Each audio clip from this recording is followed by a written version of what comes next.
our running series on guys not named Kobe Bryant in the farewell tour of all these great guys from a generation of just some of the all-time great NBA players. I want to talk about one of the guys from this era who's so unheralded, he's not talked about enough. The 57th pick in the 1999 draft.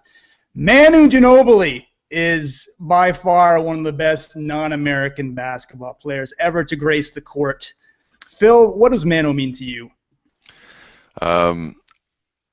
I kind of it's funny because whenever I talk about him, I think people either really get his talent or they really just think he's overrated. In a lot of weird plays, I mean, I've seen comparisons of people saying, you know, who would you rather have at 20 years old if you could draft him or Dwayne Wade? And everyone's like, oh, for sure, Dwayne Wade. But it's kind of like, look what this guy does. Like, and he's been playing forever, right? Like his ability to pass, his ability to score, his ability to just kind of do everything.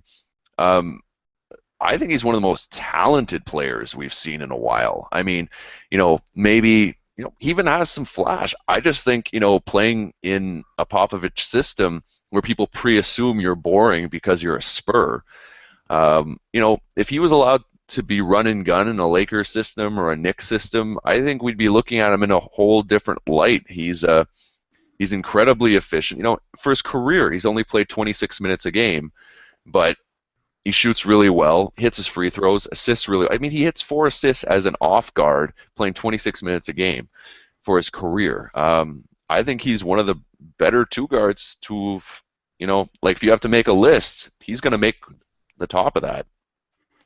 Justin, is he the best sixth man ever? Pardon me?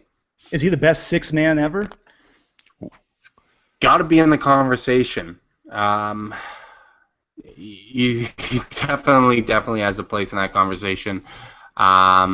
It's almost not fair to call him a sixth man because he really did close out all of those games, playing starters minutes. That always feels like one of those technical six men. Like Lamar Odom's another guy that kind of sticks out to me, although he never really realized his full potential in the same way. But just absolutely a part of that core. No doubt in my mind a Hall of Fame player. And when you think of the ultimate six men, he's who pops out. Phil, what's your favorite Manu memory? It doesn't have to necessarily be on an NBA court. Is it the bat? Is it killing the bat with his bare hand?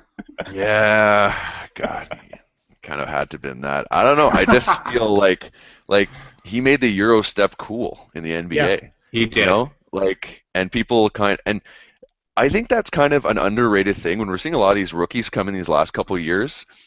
I don't think people are talking about this. Like, people Euro step now. You know, Jamal Murray does that a lot. Yeah, and you know, for guards that don't necessarily have all of the athleticism in the world, but this guy could sky. Like Ginobili could really dunk. I just really, like, I don't want to say his haircut was the most memorable thing because I mean, he really the bald spot. Yeah, I feel like that whole Spurs team could have really used a stylist and maybe, you know, for Boris Dia, a weight coach. But you know, he's one of those guys that just plays with his heart on his sleeve. Like, I don't think there's many guys who you really look at and you're like, you outwork Manu Ginobili. No. Justin, do you have a favorite memory? Oh man, it's tough because like so many of my memories were Manu and other Spurs ruining my childhood, beating the Steve Nash Suns again and again. I always enjoyed it when he would just like show like a flash of athleticism that like nobody expected and like just dunk over somebody. Like that always excited me. I guess the most lingering thing with Manu is just the fear when you would see the Spurs cycle the ball, and like before they became the offensive juggernaut that they've become in recent years, when they were that defensive team, when the ball would rotate on the perimeter and you just see it get into Manu's hands and you knew he had that open space, you just knew it was going in, especially if it was a big shot. It's just so impressive to see somebody come off the bench, have a feel for the game, which is one of the benefits of coming off the bench, and just routinely make that huge impact. One memory, let's go with Argentina beating Team USA. That That's always going to stick out to me in my mind. One for me is 2 years ago. This is the type of guy who's aged like a fine wine. I mean, he still is very poignant off the bench. And I think it was 2 years ago, game one in the playoffs against Golden State. He was missing all night, and he got the last second three to win the game. And Pop said after the game, when talking to the media, he said, "I loved it. I want to make him breakfast." That's the type of relationship they have. I mean, RC Buford found him when he was about 20 in a tournament in Australia, and RC said at the time, he is the ultimate blank player. Both coaches on both sides are saying it the second he gets the ball. So, he can either do the most dazzling thing or the most, W2TF thing, but that's the type of player he's been, and Pop has been able to not, break him as a horse, but be able to put him into a system and allow him to be the artist that he is. I think a big part of Manu's game is he has that soccer mentality. Growing up playing the game, he's the type of guy who throws the ball to where he wants you to be on the court, not where you are on the court. And you see a lot of that in guys like Steve Nash. I want to go backwards a bit, and they talk about guys like Greg Popovich and Don Nelson being innovators and being willing to take guys outside, non-American players into the league. And Manu was one of the first biggies. I mean, when he was first drafted by the Spurs, he actually waited 3 seasons before even signing with them. But it really helped him, and guys like Dirk helped usher in an era where today we're talking about the Giannis's and the Porzingises and the Ben Simmonses. You really got to give a thumbs up to guys like Pop and Don Nelson, saying, guess what? Not all the best basketball players on the planet are from the States. Phil, one last thought on Manu. Where is he going to land all time?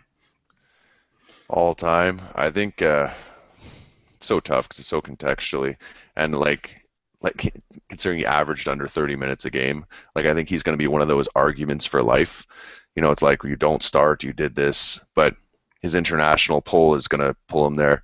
I see him as easily a top 80. I think it could be argued. I'd have to see a direct list. But, I mean, for top 2 guards, I can see him definitely top 10, I guess, top 20 at worst. But I think top 80 is pretty safe for this guy. And Justin, what's that one lingering part of his legacy that's going to live on most in the NBA? I just think both Manu and Tony Parker really started drawing attention to how important European scouting is. I think his style of play also had a huge impact on the game. We talked about the Euro step. We've seen a lot of players imitate that. Paul Pierce utilized it more and more as he aged. Brandon Roy, even young guys like I mentioned earlier, Jamal Murray. You really see the flashes of Ginobili, and I think he kind of laid the groundwork for guys that might not have the typical elite NBA athleticism. He kind of put the roadmap out there for how those guys can be incredibly successful in the NBA. And I haven't sat down and looked where he ranks all time in shooting guards, but there's no doubt in my mind that he's going to be in the Basketball Hall of Fame. Manu Ginobili, one of the all-time greats.